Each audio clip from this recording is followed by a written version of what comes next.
All right, welcome back to our Sunday evening Old Testament studies. We left off last week with Jacob on his way home after being gone for 20 some odd years. He left because his brother Esau was going to kill him, and now he's headed back home. He's dealt with his father-in-law slash Uncle Laban, and he's got him on his way back home, but now he's still got to cross over and go back home, and he's about to meet his brother Esau. Let's pick up with that journey right here.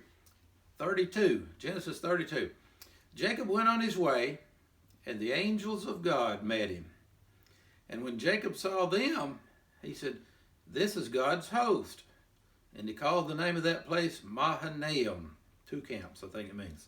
And Jacob sent messengers before him.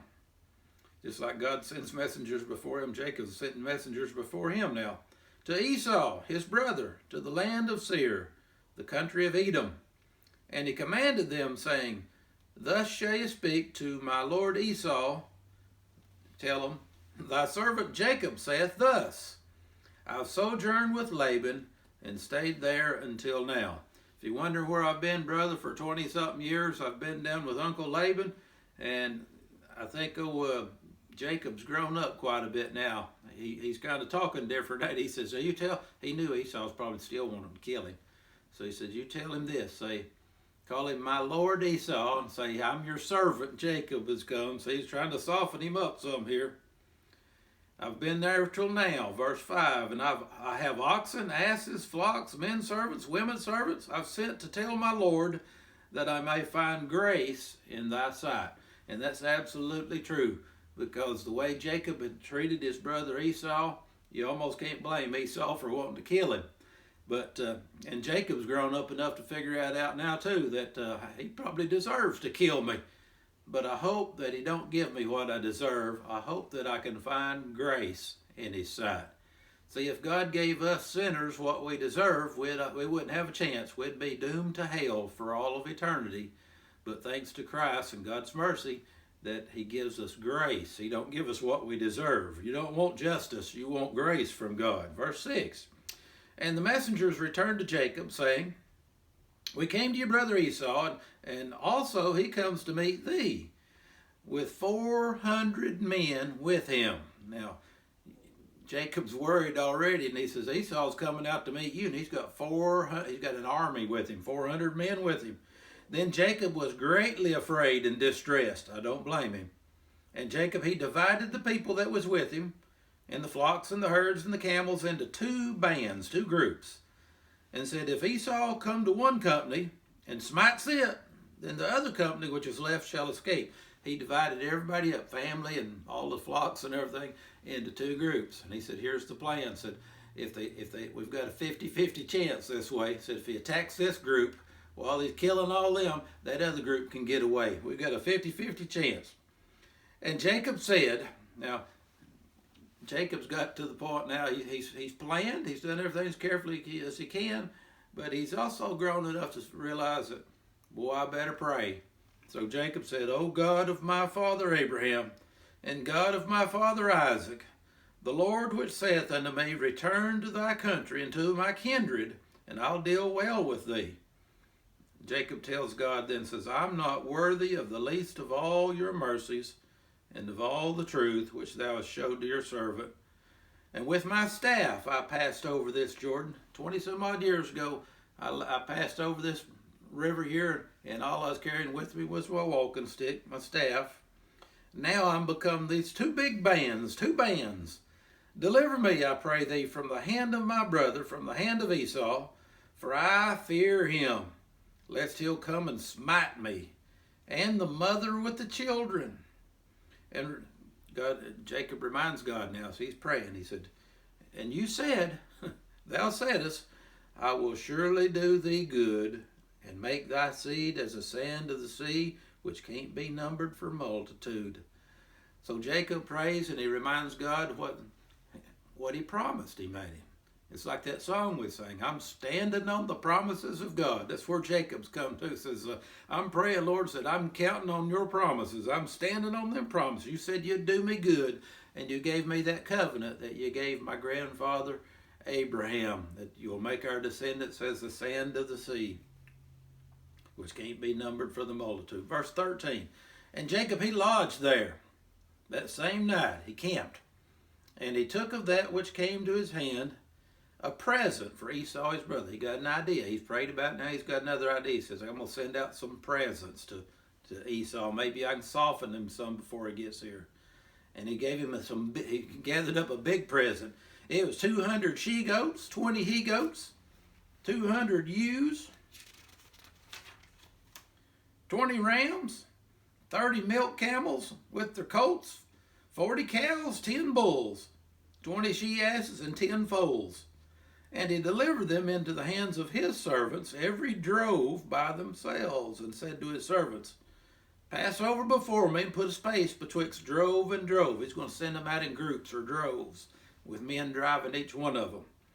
And he commanded the foremost, saying, when Esau my brother meets you and asks you, saying, who art thou, and whither goest thou, and whose are these before thee?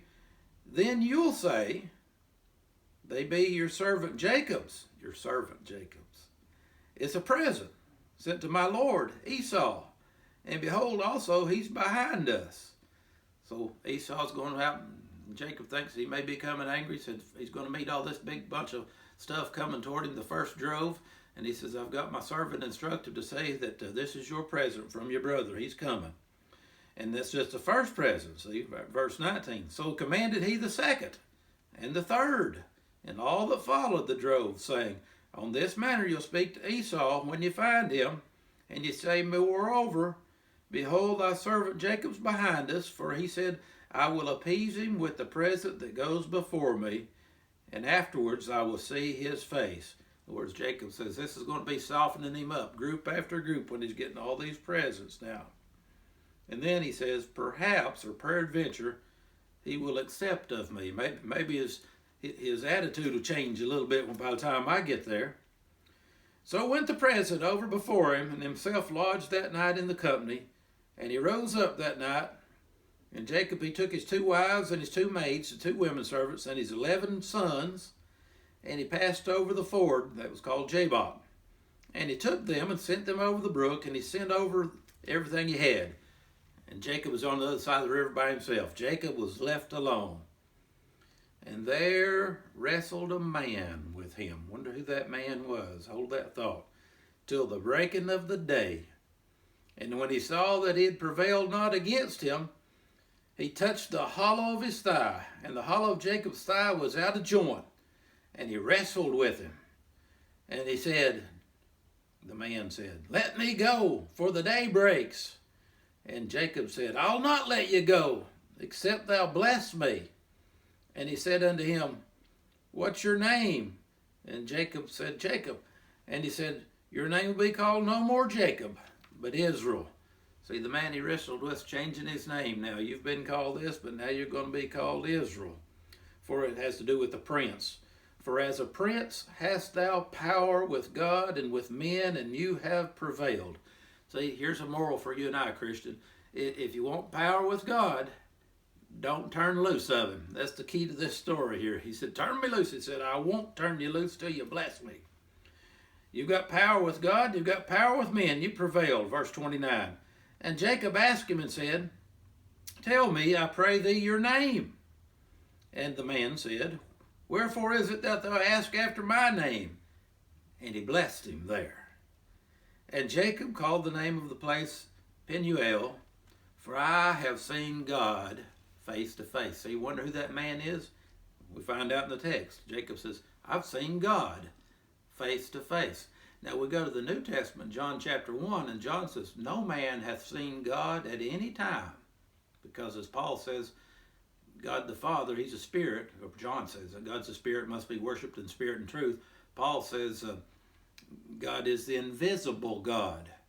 But as John says, no man's seen God at any time, but the only begotten Son, that'd be Jesus, he's declared him. So all these places in the Old Testament where you run across somebody who sees God face to face, whether it's Moses or Jacob in this case, it's always, in my mind, the way it fits, it's the pre-incarnate Christ. It's God the Son before Bethlehem. He's not bound by time. He's back here too. God was a Trinity from the beginning. Read Genesis chapter 1. Let us make man in our image. The Lord thy God is one God, O Israel, but he declares himself in three persons. That's what we call the Trinity. I've seen God face to face. And Jacob said, and my life is preserved. I've seen God face to face and I'm alive. And he's passed over Peniel. As he passed over Peniel, the sun rose upon him, and he halted upon his thigh. He limped. Therefore, and this is when Moses was writing this back in that day, he said, that's why we don't eat that part of the thigh bone here. It says, therefore the children of Israel eat not of the sinew which shrank, which is upon the hollow of the thigh, unto this day, the day Moses wrote this. Because he touched the hollow of Jacob's thigh in the sinew that shrank. And Jacob limped along then. But he had been blessed by God. Hope you are too. See you next week.